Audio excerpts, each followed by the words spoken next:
We're already on. Hi guys, welcome to the podcast. I have here Christopher Bronze. bronze. Bronze, like the metal. Okay, I met a golden and now a bronze. Yeah. It's a stage name. You know. Oh, that's not your name? No, stage name. Yeah. Can I know your real name? Sure. It's Bresnahan. Okay. Bresnahan isn't as sexy as Bronze, I think. Right, you know what I mean? Right, So. okay. I approve of your stage name. Thanks. Rather than your actual name. Maybe I should just not question some things, you know? Yeah, exactly. Exactly as they are. So tell me a little bit about yourself. Take me back to your childhood. I was born in 1998 in Massachusetts. And I spent 18 years living in a suburb that was relatively uneventful.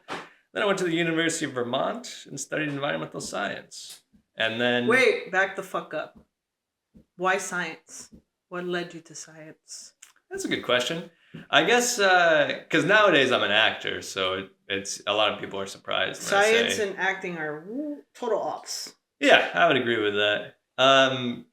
I just spent a lot of time in nature as a kid, and I wanted to understand. Were you a creep in high school? Was I a creep? Yeah. No, but I think I was an oddball. Like, Me too. You know what I mean? Like I spent a lot of times in the woods and stuff. I was into rock climbing and felt a little. Would you call yourself a hippie then? Yeah, a hippie. I think that's fair. Instead of like a creep or. Yeah, not a creep, but like smoked weed, spent time in the woods, climbed trees, that kind of thing. Yeah, you know what I mean? And then, so I think I was just interested in like the biology of nature and how.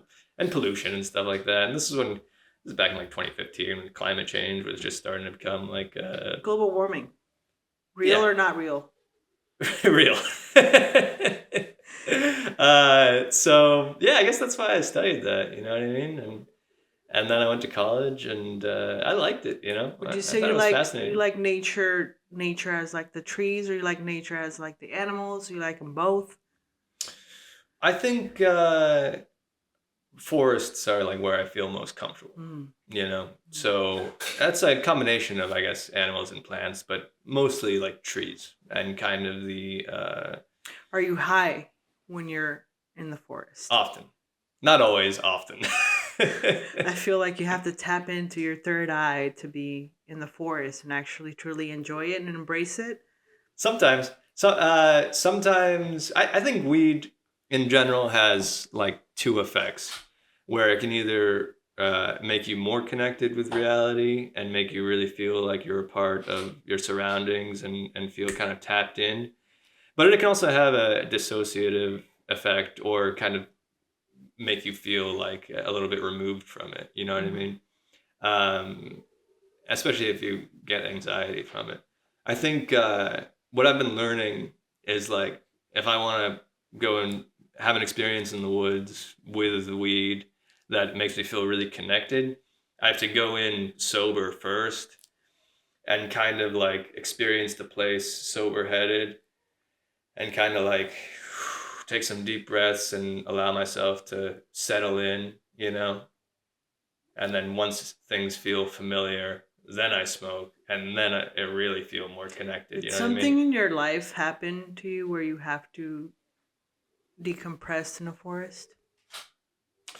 Well, I grew up really close to a forest. So like, you know, in Massachusetts, like I grew up in a suburb, but there was a ballpark right by my house, and behind the ballpark were a bunch of woods and stuff. So we were just playing there as kids and stuff like that. But I did notice like whenever something that upset me as a kid, like, you know, I don't know, parents getting mad at me or whatever, I would always go and climb a tree. And that's like where I felt like safest, kind of like up high amongst leaves and branches. And so, yeah, there wasn't like a single event, but I think that just like, I just was comfortable in it because I was in it so much. And because that's what you had. It was your backyard ultimately. Yeah, that's exactly. Beautiful. Now, Chris. Yes. Will you take me into the forest? Sure. I don't have a car. I haven't tapped into my soul, reflected on my soul reflection in a while. Shout out to Soul Reflections. Right. Our miniseries. I actually keep losing my shit, and I'm struggling to find inner peace and healing. Mm-hmm. And that's also why I'm kind of doing this documentary about grief, because I'm having a hard time coping. Yeah. And I need a fucking vacation. And I've been avoiding it since my brother passed. Mm-hmm. I've been avoiding my mental health, ultimately. So that's kind of where I'm at. Mm-hmm. I'm opening up to you, Chris. How does that make you feel? It makes me feel honored, I would say. Therapy session for sure. Therapy session that I did not want to have on the fucking podcast, but here we are. Yeah, I get what you mean. I had a car like from 16 to 26, you know, and then I used to live in it for a little while, but that's a story for another time, I guess. And then like when I moved to San Francisco, I sold my car. And so this is the first time I've been without a car, and it's been harder to get into the woods. You know, I can go to like the parks in San Francisco, but I can't go out to like Yosemite and stuff on a whim. Take me to the best park in San Francisco. Yeah, Golden Gate Park. Probably. Let's go there. Yeah, that's awesome. Yeah, we need that. It's beautiful there. They got a lot of eucalyptus trees and cypress. We got to get that going. We got to schedule that. For sure. Yeah, let's do it. For sure. And then to continue the whole life story you asked about in the beginning, you know, I studied in Vermont for like 4 years. And then COVID happened when I graduated. I graduated in 2020. Mm-hmm. I was originally going to do Peace Corps and go to Africa for 2 years. You were going to do what? It's called Peace Corps. It's like something that JFK started that like, it's like puts Americans in like villages in like developing countries where they can, you know, just like kind of experience the culture and live with them and stuff for 2 years. But then COVID happened, so obviously I couldn't do that, you know? Yeah. And I went to, thank you. You know, I didn't really know what to do. So I drove out west, I'm good, and went to Washington State, worked at a school for a while. I didn't get into acting until I moved to Portland, Oregon, when I quit my job and started doing ghost tours in Portland, Oregon. Ooh. So this isn't like Old Town Portland. Did you see an actual ghost? I have seen an actual ghost, but not in Portland. Not during the tours. Tell me where you saw this. San Francisco. Before I lived here. Motherfucker. Yeah. What? Before you lived in San Francisco? Yeah, I was on tour doing plays at schools and libraries and had a 3-day weekend. So I was like, we were doing shows in San Francisco, so I just figured I'd like walk around and experience it. So I went to Dolores Park and bought shrooms. So that already kind of like reduces a little bit of credibility for the ghost sighting. I had a ghost. I don't know if it went under the couch, but I have real proof that a ghost exists. Really? Yes. You have a photograph or something? Yes, I do, but I can't find it right now, and I don't want to go psycho in front of you, so we'll just dismiss it. But okay, I have proof that aliens exist. Oh, it's an alien or a ghost? Both. The ghost of an alien? At this point, yeah, vampire actually. Oh, fuck! Where the fuck is it? Fuck. Oh, your alien? Yeah. What, count one? I can't fucking find it right now. God damn it. I fell at life. Anyway. Are you more afraid of aliens or ghosts? A ghost, because I feel like once I see a ghost, I'm gonna fucking die.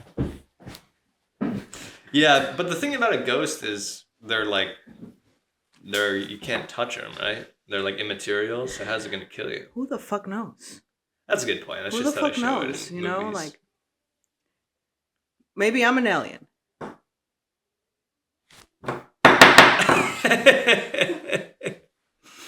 Not an illegal alien, an actual alien. Yeah, maybe. You never know. Sometimes I feel like an alien.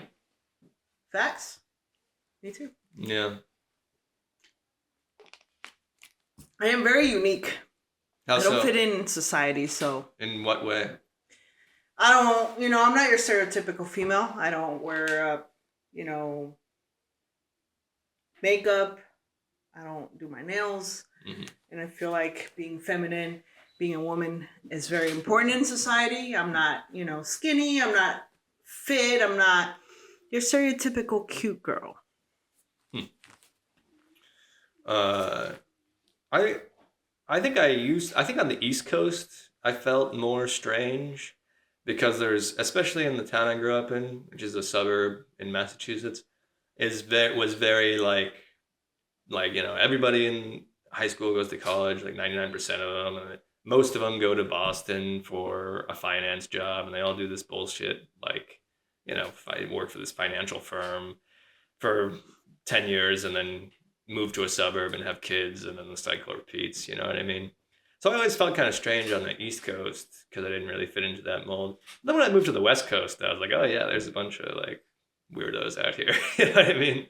So definitely the Bay Area. You'll find Yeah. all kinds of cultures, all kinds of careers. I feel like I'm exactly where I need to be in terms of my career, of being a filmmaker.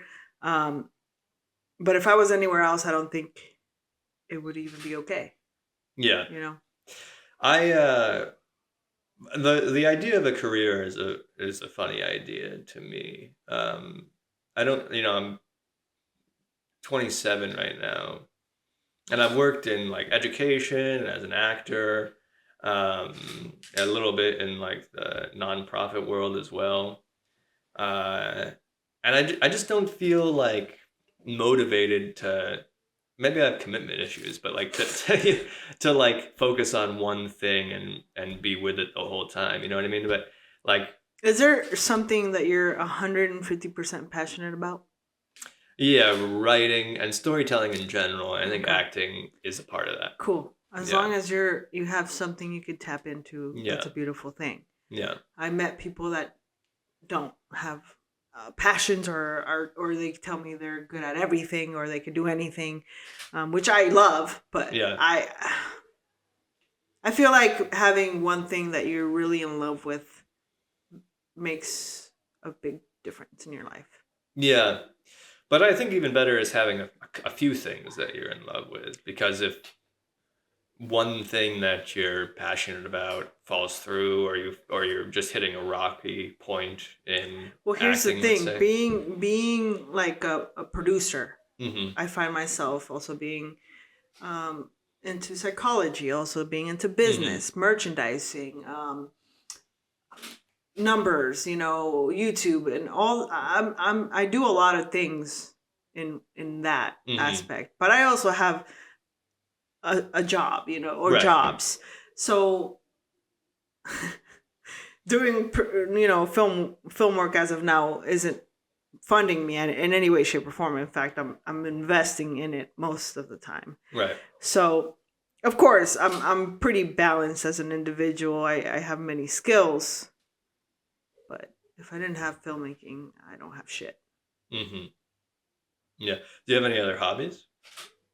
Photography, Oh, but that okay. falls Yeah. into the same shit, right? Yeah. Yeah. I like sports.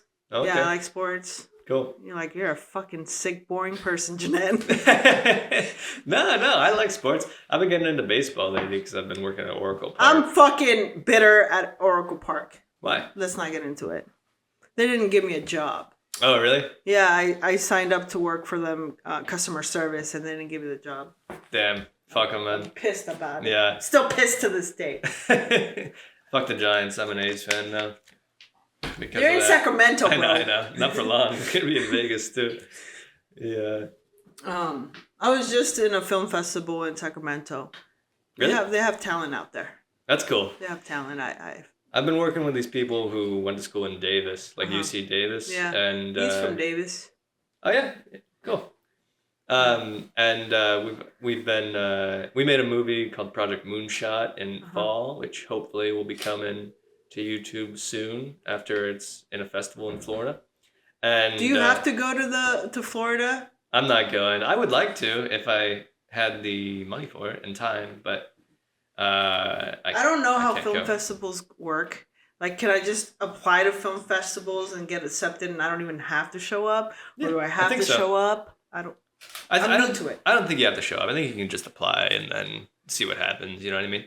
Most of them you're gonna get rejected by anyway, just because of the numbers game, like, Who the hell knows what they base their criteria on, and whether it's numbers, whether it's you're not from the specific area. They have a whole shit ton of like prerequisites to follow. Yeah, and also just like, I like writing too, so sometimes I submit to literary journals and stuff. And I think it works a similar way with film festivals and literary journals, where they have like a certain vibe they're going for, or like it's like a certain project. So you're that a writer, into. And you've been holding out on me. Yeah, pretty much. Motherfucker. I've been needing a fucking co-writer this entire fucking time. Yeah, I can help. I mean, I started and am more experienced in like short story writing and novel writing, but I've been getting into screenwriting recently. So I have a short film that I want to direct down the line after I take some filmmaking classes. And so Chris is by the book. well, I just want to like bring up my confidence a little bit more. You know what I started all this on my fucking own without going to college. Fuck film college. Yeah, I'm learning as I go. I still have a lot to learn, but I didn't, I just fucking did it. Yeah, for sure. I think, I'm going to CCSF, which is like free tuition if you live in San Francisco. Okay. And then you can also rent equipment from there. Right. And then also there's just going to be other people in the program who... Networking. Yeah, exactly. So that's kind of my motivation for going, it's like, it's not going to cost me anything. I'm going to be doing classes 3 days a week, and I'll have access to people and equipment. So I'm like, this might be helpful to me. And if I don't like it after the first semester, I'll just I think you'll drop out. Learn a lot more working with me than in an actual college. But power to you, because we need those connections. Why not both, right? Exactly. We need those connections. Yeah. But I'd be happy to write with you or send you some scripts or something like that. Fuck yeah, that's what this world's about. You're in my grind, I'm in your grind, and this is our world, and we make shit happen here. Yeah. We're not just about talking, we're about doing and about being the community. Hell yeah. Well, that's what I appreciate about you is your, I guess you could call it networking and just like building of community, and you seem to have a far reach and just know how to... I like how motivated you are to do stuff. That's something that I love about the Bay Area in general. Like when I was living in Portland, that's where I was first getting into acting, and it felt like a lot of people had ideas, but it was difficult for them to get off their ass and like do something. Because there's money involved, and then you have to tap in people's schedules and times and reach them, and it's a lot of work, and we don't have resources. There's a lot of resources we don't have, and if I didn't do this for myself, I wouldn't be in anybody else's projects. I never worked in anybody else's projects. I would like to, but it just hasn't planned out for me. So everything that I do, it's my own work. Right. And I love it, and it's okay because I have a very dominant personality anyway. So I like it that way. But everything comes in its time. Yeah. True that. And I do like, I don't know how to phrase this, but I don't know. I don't believe in fate particularly in like an objective way, but I do feel like, your mind is going to create meaning out of the things that happen in your life. You know what I mean? And, regardless of what happens, like your mind will make a story about it, and it'll make sense to you in time. You know what I mean? Even if it doesn't immediately. If that makes sense. Right. Do you believe in fate? What'd you say? I believe in God. Okay. I believe the orchestrator of fate. Yeah, I believe that things have been designed and we fall into it, and I also believe we have free will. So I'm kind of in the middle. I'm in the middle of, it's my life. I dictate what happens, and some things are out of my control, kind of thing. Yeah. That's what I've been dealing with lately. Like trying to, I'm not a very angry person, but there's been things that are out of my control that have been fucking with me lately. For instance, I worked at a school, and you know, my position was federally funded, and then Doge cut that. You know, The coin, the fucking coin.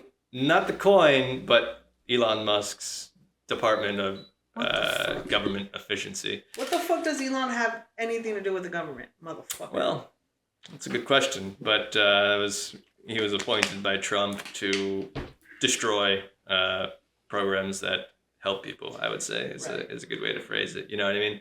So I've been dealing with that, and you know, the shitty boss I got in my other job, and just these things that are out of my control, fucking with me and my money and like my mental health though, and try and, you know, again, anger isn't like an emotion I typically feel, but when I get injured, you know, multiple times, and it starts to, you know, burn up and come out of me.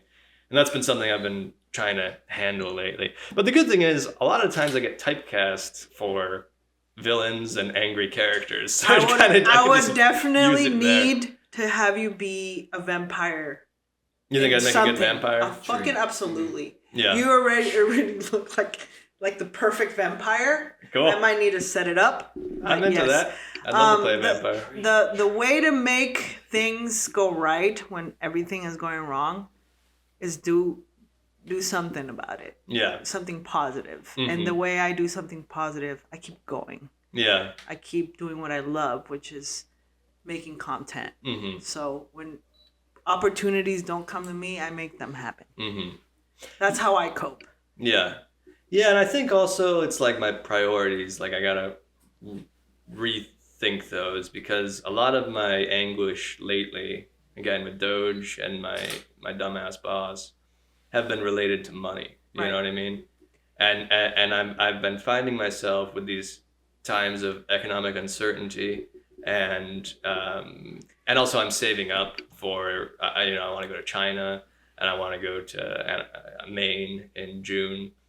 So I'm trying to save up for these trips, and these people are like fucking with my plans, you know. But I just gotta remember, like, man, like shit isn't always gonna happen as you plan it, and also like money isn't the most important thing. It's never gonna happen how you plan exactly. it. And money is not the most important thing, but it's very helpful. Yeah. Very fucking helpful, because I also been without money. I almost lost this apartment. You know, so I definitely know hard times. Definitely know hard times. Yeah. If anything, I'm like maybe a decision away from being homeless. You know, it's that severe because the economy is that terrible. Right. But how are you going to stay positive, Chris? How am I gonna stay positive? I don't know if that's my way of coping with things. I don't think staying positive is what I do. I think what I'm motivated by and what gives me balance is understanding things and learning from them. And the way I understand things is by writing about them primarily, you know, and learning about myself. That's why I write. You know, especially with novel writing and stuff like that, which is deeply personal. I don't do it for, you know, I don't do it for the same reasons I act, I don't think, you know. It's more personal or private to you kind of thing? Yeah, and it's really a way to like understand a period of my life, you know what I mean? And see what themes are kind of buried within my unconscious mind. And writing is kind of a way of bringing those ideas and narratives that you know, I'm thinking about, and molding it into a fictional story in a way that I can understand it. You know, so I'm not really that motivated to show that to other people. You know what I mean? Right. Unless it's so that they can learn something about me. You know, whereas acting, I like having stuff that I act and be made, and acting is more about a collaboration for me, and making something together and just putting it out there, even if it's goofy as fuck. You know what I mean? It's just like, it's fun, you know, and it can be powerful too in an artistic way, but I like doing it because of the community that surrounds it, you know. Yeah. So somebody has to create that community.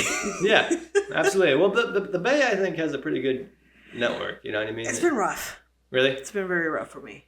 Interesting. It's been very rough. In fact, all my connections are the Hall of Fame behind you, which are all guests from the podcast.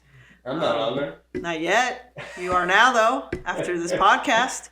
But all those people on the board, they were part of Soul Reflection, Echoes of Betrayal. Oh, yeah. So this is my community as we speak. We are making this community. Yeah, I love that.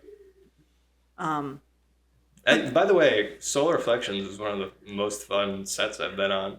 That was awesome. 150% agree. On set, that was a dream. That was a fucking dream. I was chill as fuck. Yeah. We were fucking doing our thing. Yeah. I felt like a fucking badass that day. Yeah. It was awesome. Oh my god. That Soul Reflection was a fucking blessing. I meant it then, I mean it now. Yeah. I fucking hands down like the best fucking. Yeah. It was a lot of fun. Oh, it was great. I was also stoned the whole time because the first scene I had to smoke a joint in. So I was like, yeah, we were drinking, we were smoking. Yeah. It was hanging out phenomenal. in the park, beautiful day. Yeah, everybody was happy. The makeup was making up on, and Making us look pretty. Yeah, and it was great. It was just fucking great. Yeah. I love everybody. Yeah. Definitely one of my best projects ever. Yeah. Yeah, and that's what it's about too. You know, you want to make a good product, but you also want to make sure people are having fun. You know, I've been on film sets where the directors are just like way too stressed out or taking themselves too seriously. You know, and it's a balance. You know what I mean? You want to be productive, but also like it's not going to be a good product if people are like stressed and making mistakes. As long as you like, have anxious. enough of like a team that is backing you, Mm-hmm. you shouldn't be feeling stressed. Yeah. I did that on other projects where I was stressed out. It's because I just didn't have enough support and I didn't have enough people. But as one of the people that are the people that create these settings and stuff, I'm stressed from the start to the end, regardless, because it's my baby. Right. And if anybody needs to be stressed or get the job done or make sure that people are doing their job, is me. Mm-hmm. So, but even then, I had fun. Yeah. So moving forward, that's the kind of atmosphere I want to keep having. Mm-hmm. So Chris, Yes. what is the hardest thing you have faced either in your career or in your personal life?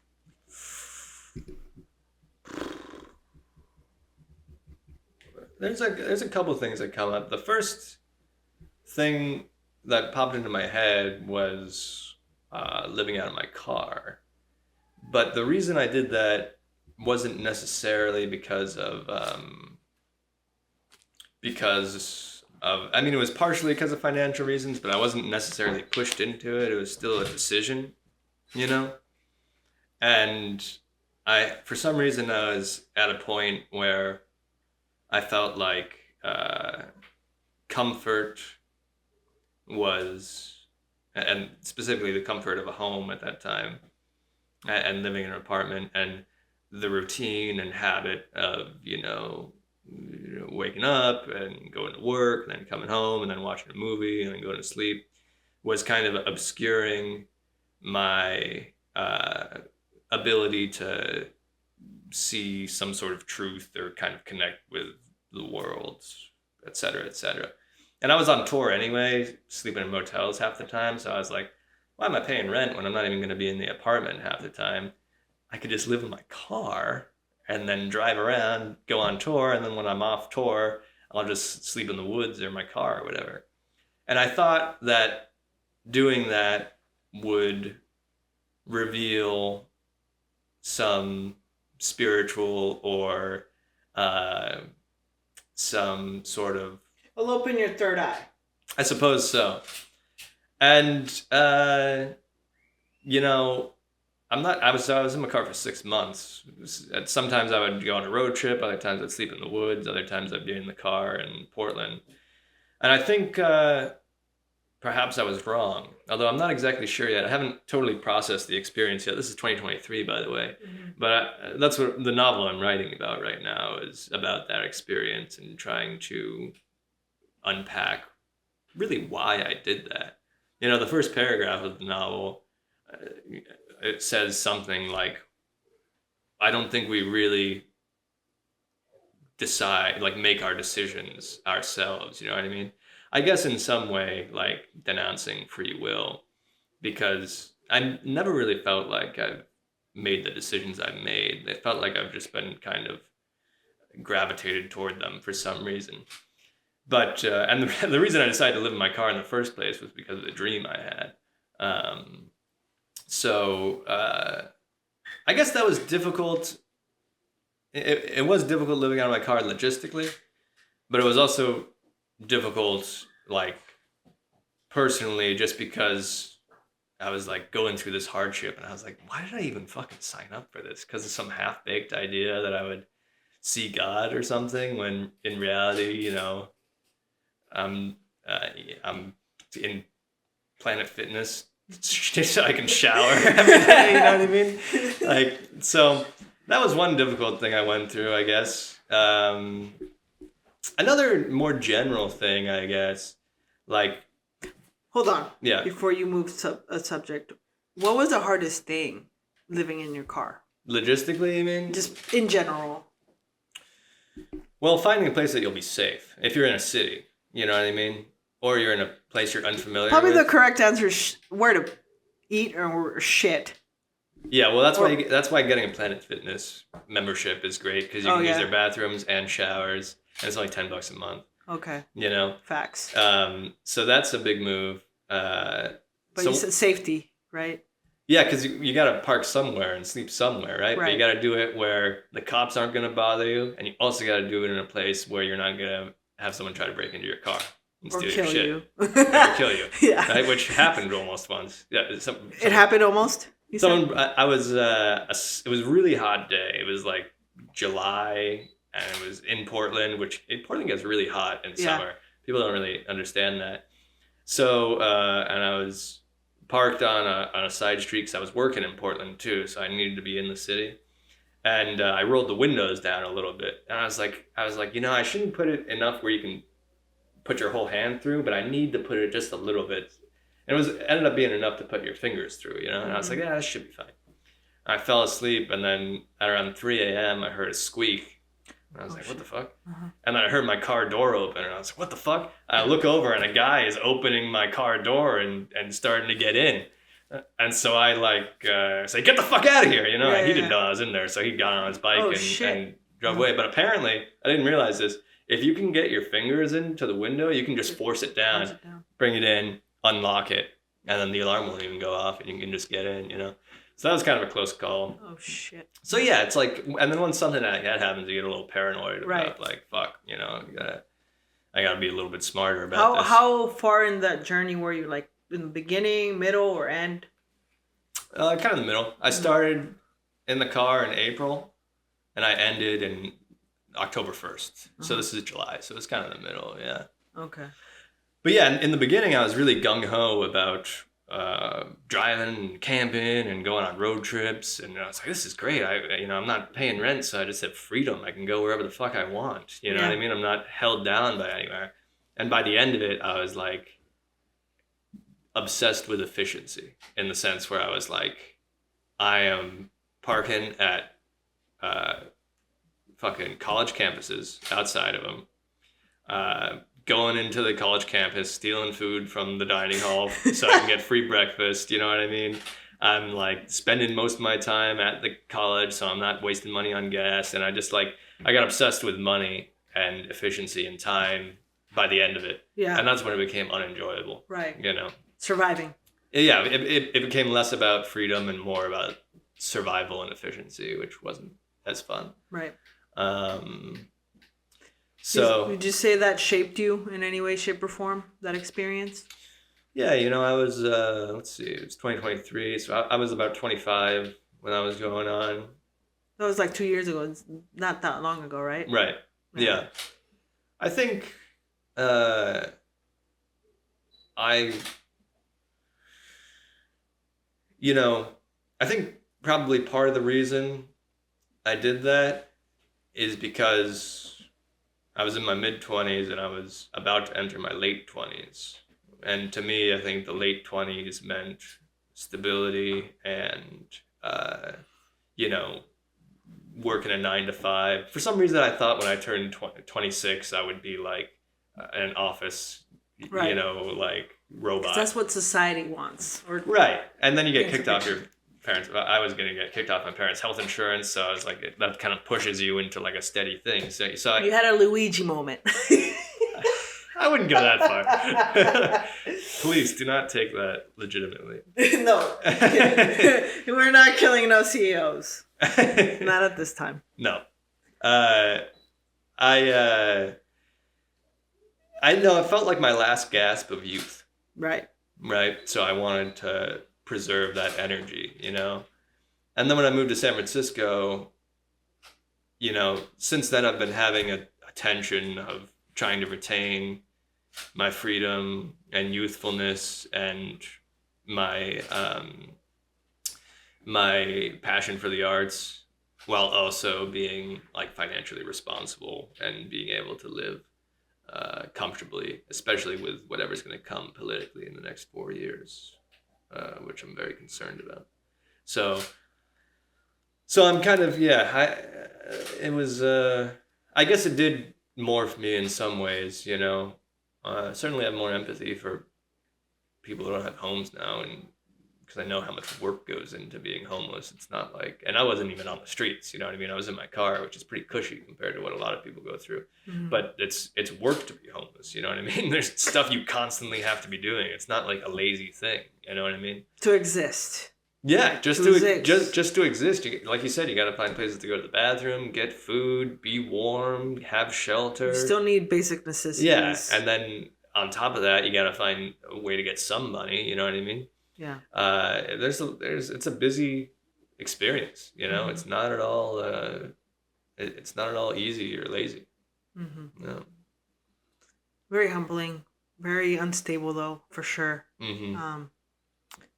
Glad I never had to go through that, thankfully. Moving on. So, I think you touched upon this. Do you believe in the supernatural? That is a complicated answer for me. I find that there is on the one end, something that I think, and on the other hand, something that I feel. And what I believe lands somewhere in the middle of this, okay? So what I think, probably because of my training in science, is I don't believe necessarily, or at least I'm agnostic about most supernatural things that we can observe. Or at least I'm very wary about making conclusions about things. So does that mean you don't believe in God? I am, yes, generally speaking, yes. I guess you could say I'm agnostic about it, not necessarily atheistic, because I'm open to the possibility of it. You believe in like some kind of power, but not necessarily God. Correct? Yeah. I mean, I know there's a lot of things we don't know. You know what I mean? So I don't want to say this is how the world is, because there's so much we don't know. But I also don't want to fill in the blanks of the things we don't know by saying that there's a God. You know what I mean? So that's what I think, though. On the other hand, what I feel, in other words, what my experience of life is, in a spiritual sense, is somewhat close to animism, which is the concept that, you know, every object has a soul or kind of an essence or an aura. You know what I mean? That's what like it feels to exist in the world for me. You know what I mean? And that each thing has a meaning or kind of like an experience, you know? But I don't necessarily think that's true in an objective sense. You know what I mean? So that's what I say what I believe falls somewhere in the middle of those two viewpoints that I just expressed. And I think what I believe kind of changes throughout, you know, depending on the day. If that makes sense. I know it's a convoluted answer to a simple question, but Sounds like you're tapped in. You're spiritual and you're naturalist and all sorts of things. So that's good. yeah, You're open minded. I would say that. That's a good way, better way to put it. Yeah, more simple way to put it. Yeah. I'm open minded about what might be going on. You know what I mean? Because I understand the limitations of the viewpoint of a single human being. I think, and yeah. So, in this very moment, what would you say is your best work? That's a good question. In acting, particularly, or In general, period. In your existence. my existence? That's a very difficult question. Well, to keep it simple for acting, the most recent film I was in, a film called Good Night, Good Night, directed by Drew Chavez, which hopefully will be coming to YouTube soon. Good night, good night. Good Night, Good Night. I really Sounds like a nightmare. Good night, good night. It's like a romance thriller kind of thing Yeah. with a lot of Shakespearean dialogue. Okay. And I play the villain in it. And Nice. I don't know, I just felt like I was just happy with my performance in it, you know what I mean? And it was, yeah, I don't really, Okay. I don't know, I felt like the techniques I used to get into character, because the guy I was playing was a real scumbag, you know what I mean? And when you play someone, the more evil someone is and more different from you they are, the more work you have to put in to bridge the gap between you and put in effort into it.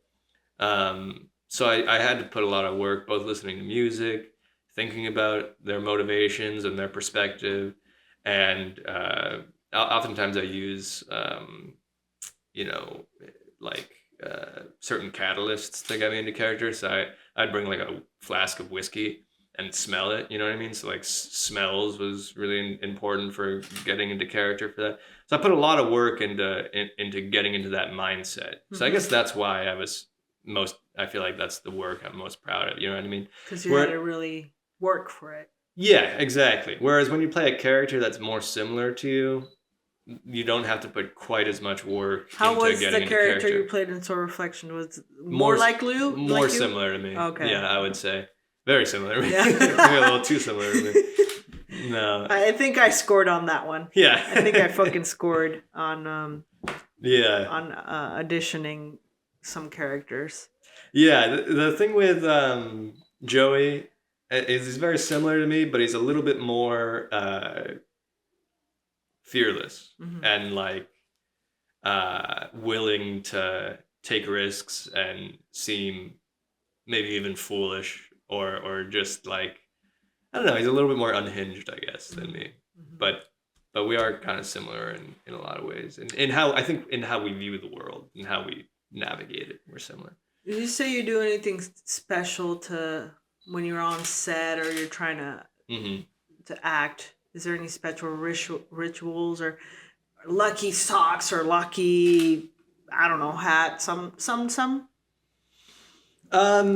There's this thing which, like, I was calling it a catalyst before, or I also call it a thesis, which is like just like the flask of whiskey, something to like get me into it. And No, like, the smell. I think that's pretty new to me. I never heard that. Like I heard like people don't eat before they act because of the oils in their skin or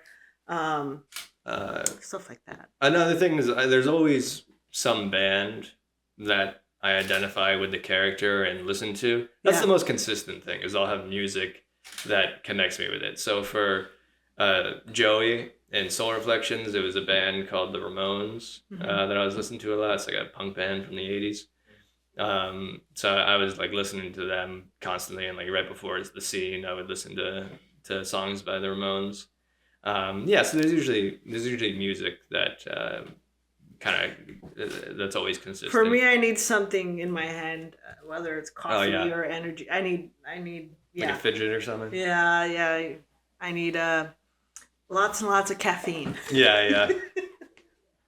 Have you ever done any acting? Or mostly just directing and producing? God damn. That's a cringy ass question. I'm too brutally me. If you go to my film channel, you might, if you dig deep in there, you might see me. Oh, wow. But I don't like to act. Okay. Because podcasting, it's like, yeah, there's a lot of similar skills. Not so much in embodying another character, but just technical skills of diction and being on camera. And Well, I like to ask questions. I like psychology. I like tapping into people's minds, and understanding people. But I don't think I necessarily have the art of mastering another person. I'm too simply me. Interesting. I can't fake. Yeah. I can't fake being somebody else or acting. Sorry, I can't fake acting. It's a craft that I respect, but I don't want to tap into it. Yeah. It's interesting that you say I'm too simply me, because I'm kind of the opposite. Like I don't really know who I am exactly, or to a sufficient degree. You know what I mean? So it's easy for me to meld into other things because I'm still trying to figure out what I am. Nothing wrong with that. But I envy that because I can't do it. I cannot do it. Yeah. I can't. But acting kind of does make you learn more about yourself. Not necessarily... About your spouse? Maybe. About yourself. Not so much in like a personal way, but how you're viewed. You know what I mean? Yeah. And you understand like when you walk into a room what people are thinking because of how you're typecast. Right? You know what I mean? Like, I didn't really realize, that I gave off, I don't even know if this is true, but it seems like perhaps my essence, especially without talking or something, is a little bit intense maybe, or brooding, or mysterious. I can see that. And that's something that I kind of learned through getting cast as villains all the time. Yeah, I get cast as stoners like Joey every once in a while. And a film I'm going to be shooting in early June, I'll be playing like a depressed, slightly crazy father, so that's a little different. But overall, it's mostly villains who have like a lot of anger. They're funner.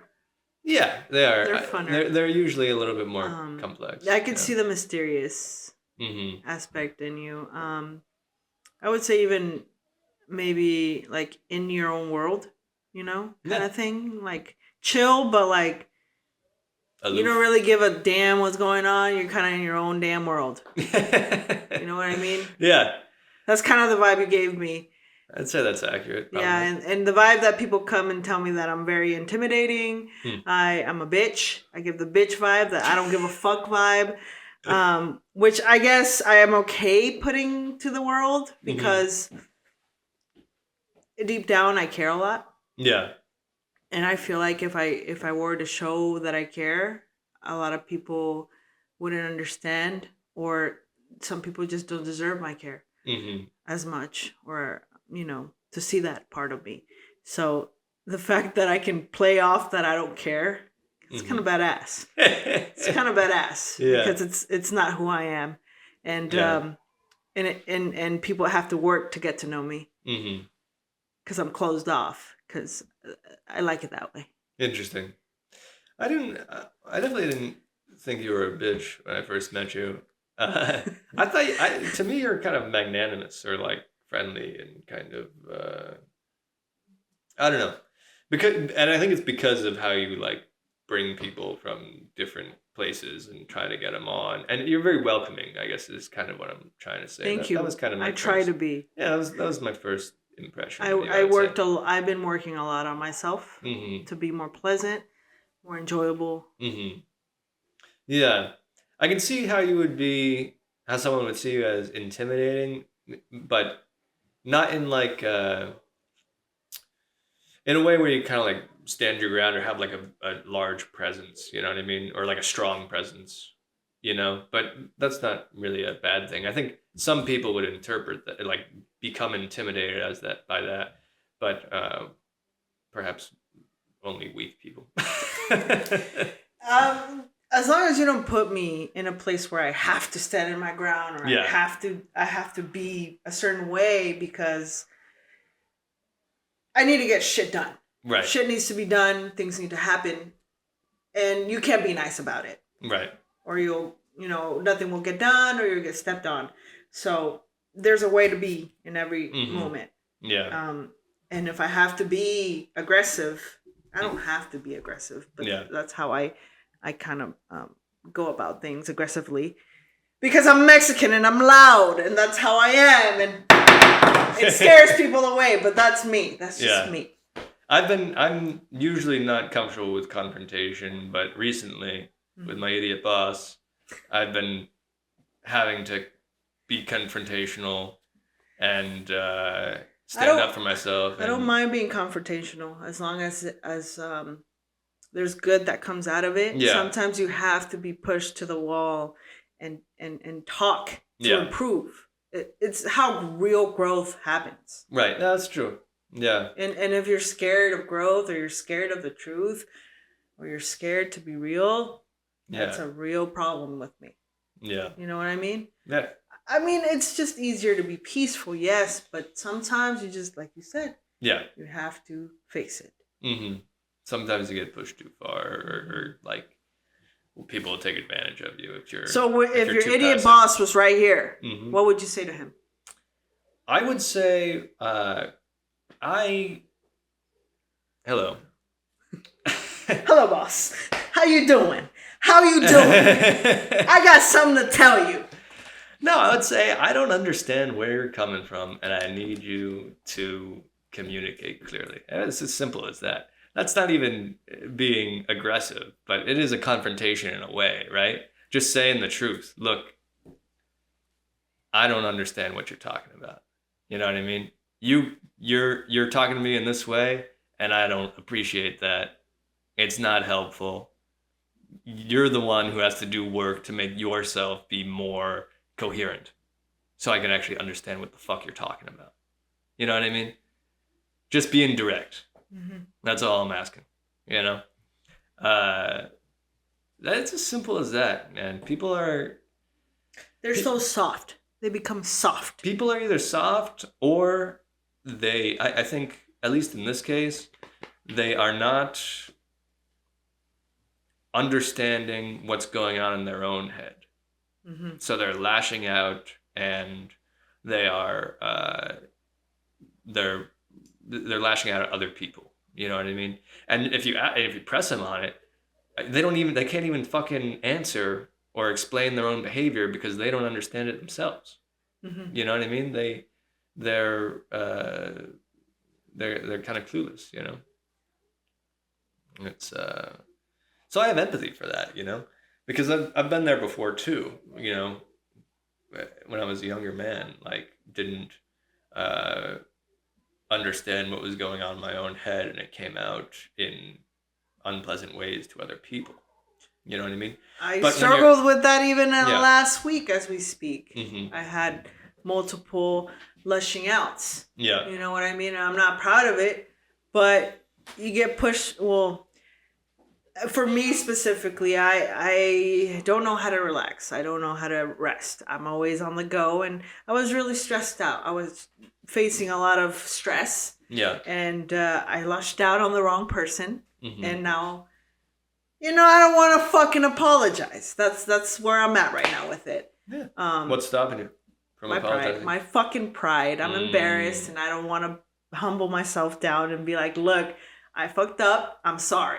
As simple, like you said, as simple as that is, I don't want to fucking do it. Yeah, that's not an easy thing to do, to admit when you're wrong. But, and in most cases, lots of times it's like both parties are wrong and both parties are right to varying degrees. You know what I mean? It's just about communication. Exactly. And finding a solution and, just coming into agreement. It's just, I fear that I might have blew it, and won't get their forgiveness. So that's also what's stopping me, insecurities. Yeah. So. You're afraid of not being forgiven? Yeah. Yes, sir. That is exactly what I'm going through. I'm scared of rejection. Yeah. Because I fuck shit up. Because I don't know how to shut the fuck up, Chris. That's why you're doing a podcast, right? Exactly. What do you want to Tell talk me about? something about yourself that people don't really know about you. That I haven't already talked about in the podcast? Bro, we don't know you still. You just said some stuff. That doesn't mean we know you. What do you need to know somebody? How do you even know anybody? Okay. More like a fact that people don't really know. Like Okay. something that you're willing to share with me on the podcast that people don't typically know about you. Well, I already went over the living in the car thing. I already went over that I studied science, which a lot of people don't expect. Oh, man. What was your family, your childhood like? You have any siblings? Was it good? Was it rough? It was a good childhood. Again, I was in a suburb. It was. I do have one brother, an older brother. You get along with him? Yeah, he's 6 years older. Mm-hmm. He's quite a bit older. He actually had a liver disease for a lot of his 20s. Oh, okay. Yeah, so it was like a little bit in his youth, but it came more so in his 20s, and he had to get a liver transplant. So I guess that's something that people don't know about me, is that my brother went through that scary medical for crisis. you? It was, but it took place over such a long period of time, and started, you know, he was always kind of sick, so I was only dimly aware of that when I was younger. And then when I became, a teenager, that's when it started hitting, but I was still like not very good at processing emotions at that time. And it took place, it was such a slow burn that it was difficult to process because I wasn't totally aware of it. And I think also my parents and my brother attempted to shield me from the realities of it, especially in the beginning. Mm-hmm. So I wasn't as aware as I would have liked to have been. And by the end, it was very stressful because that's when we realized we needed a liver transplant for him, and we couldn't find one. A lot of waiting. A lot of frustrated waiting and false flags hopes that ended up, exactly, false hopes. So yeah, that was very difficult, very, very difficult.